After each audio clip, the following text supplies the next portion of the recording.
আসসালামু আলাইকুম বন্ধুরা, অনেক দিন পরে চলে আসলাম আমার একটা নতুন ভিডিওতে। তো আশা করছি আপনারা সকলে ভালো আছেন। আমি আলহামদুলিল্লাহ আল্লাহর রহমতে ভালো আছি।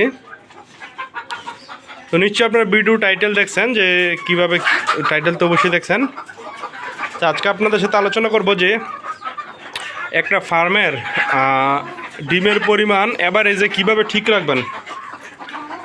এক্সাম্পল হিসাবে আপনাদের দেখাই, আমার এই ফার্মের কিছু মুরগি আছে প্রায় 1.5-2 বছর বয়স, 1.5 বছরের উপরে বয়স, কিছু আছে 4 মাস 4.5 মাস বয়স।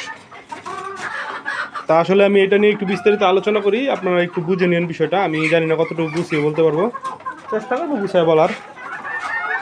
তো ফর এক্সাম্পল হিসাবে আপনাদের দেখাই আমি একটা জিনিস প্রথমে।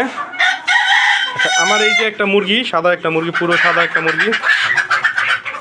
তারপর এই যে এখানে একটা মুরগি আছে, তো এই মুরগির দুইটা। তারপরে এই যে নিচে কিছু মুরগি আছে, মোটামুটি আমার ফার্মে 50টার মতো মুরগি আছে। এর মধ্যে আসলে সব ক্ষেত্রে যে এরকম হবে বিষয়টা এরকম না। যেমন এই যে এই মুরগিগুলোর বয়স আমার 1.5-2 বছর, কিন্তু এগুলো এখন আমার রানিং 50-60টা ডিম দিচ্ছে। আর এটা একটা খাঁচায় মুরগি পালনের সুবিধা যে আপনার কোন মুরগিটা রানিং ডিম দিচ্ছে, কোন মুরগিটা ডিম দিচ্ছে না, সেটা আপনি বুঝতে পারবেন, যেহেতু খাঁচা আলাদা আলাদাভাবে পালন করবেন বা আমি করি। তো নির্দিষ্ট একটা সময় পরে মুরগির যখন 1.5 বছর প্লাস আর কি, আমি যেটা বের করছি আর কি, মানে মোটামুটি একটা করে হিসাব করে।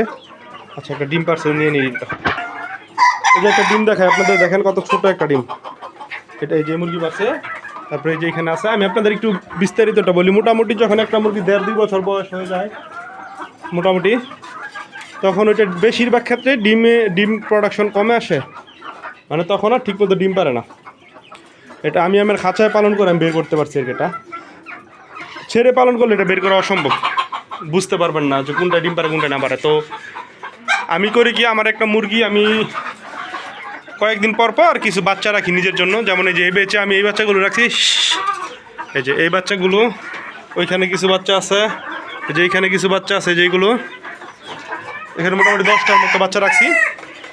সেটার কারণটা হচ্ছে গিয়ে, এবং আমার ছাদে আরও বাচ্চা কিছু বড় করতেছে 8-10 পিস, অল্প অল্প করে, যেহেতু আমার 50-60 পিসের একটা মুরগির খামার ছোট্ট।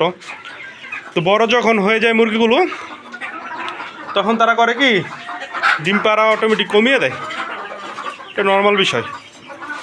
তো আমার যখন বড় হয়ে যাবে মুরগিটা, তখন তো খাওয়া পারতো সে ঠিকই খাচ্ছে, কিন্তু ডিম প্রোডাকশন কমে গেছে। সেক্ষেত্রে আমি করি কি, নতুন করে বাচ্চা এটির ব্যাকআপ হিসাবে রাখি। যেমন বড় মুরগি এইগুলো, তারপর হচ্ছে পরের বেচ হচ্ছে এগুলোর বয়স হচ্ছে গিয়ে যে এটা এগুলোর বয়স 7-8 মাস হবে, 2-2.5 মাস হয় বা 3 মাস হয় ডিমে আসছে। তো এই যে এই বড়ো মুরগিগুলো, যেগুলো এর মধ্যে যেগুলো ডিম পাড়া কমাই দিছে, ওইখানে আছে কিছু, ওইগুলো আমি সরাই ফেলবো, বিক্রি করে দেবো মাংসের জন্য, বা বাজারে নিয়ে বিক্রি করে দেবো। বিক্রি করে দেওয়ার পরে ওই জায়গায় আমি নতুন মুরগিগুলো ঢুকাবো। যেমন কিছু মুরগি সরাই আমি এই যে মুরগিগুলো ঢুকাইছি, এখন আবার কিছু মুরগি সরাই যে মুরগিগুলো ঢুকাইছি, এবং উপরে আমার আরও মুরগি রেডি হচ্ছে। তো এটা আসলে একটা ক্যালকুলেশনের হিসাব ব্যাপার, কারণ বড় মুরগি যেইগুলো যেখানে আছে, কয়েকটা মুরগি আমার বড় আর ডিম কমাই দিছে, ওইগুলোতে আমার খাবার ঠিকই খাচ্ছে, সেক্ষেত্রে আপনার লস হবে প্রজেক্টে। লস বলতে লাভের পরিমাণটা কমে আসবে। যে এখন যেমন আমার একসাথে অনেকগুলো মুরগি ডিমে আসছে, যে দেখেন এগুলো খেয়ে ফেলবো, এই ডিমগুলো বসানো যাবে না। তারপর যে সাইজগুলো মোটামুটি একটু ভালো, ওইগুলো এই যে কিছু বসাবো, মোটামুটি সাইজ আসছে। আর এইগুলো একবার ছোট, এগুলো খেয়ে ফেলবো যেগুলো ডিম। তো এইভাবে করলে হয় কি, ডিমের প্রোডাকশনটা ঠিক থাকবে, ফল্ট করবে না।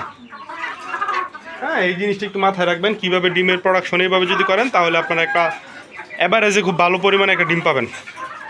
আশা করি যে বিষয়টা আপনারা বুঝতে পারছেন, আমি সিম্পলের মাঝে বোঝানোর চেষ্টা করছি। তো এই ক্যালকুলেশনটা আপনারা করে চলবেন, সেক্ষেত্রে আপনার ডিমের যে পরিমাণ, সেটা ফল্ট হবে না ইনশাল্লাহ, আশা করা যায়। তো যাই হোক বন্ধুরা, আজকের ভিডিওটি এখানে শেষ করছি, আর বড় করতেছি না। এখানে আসলে বড় করার মতো কিছু নাই। এই যে ডিম আমার 2 দিনের ডিম এখানে। তো সবাই ভালো থাকবেন, সুস্থ থাকবেন, ধন্যবাদ সবাইকে, আসসালামু আলাইকুম।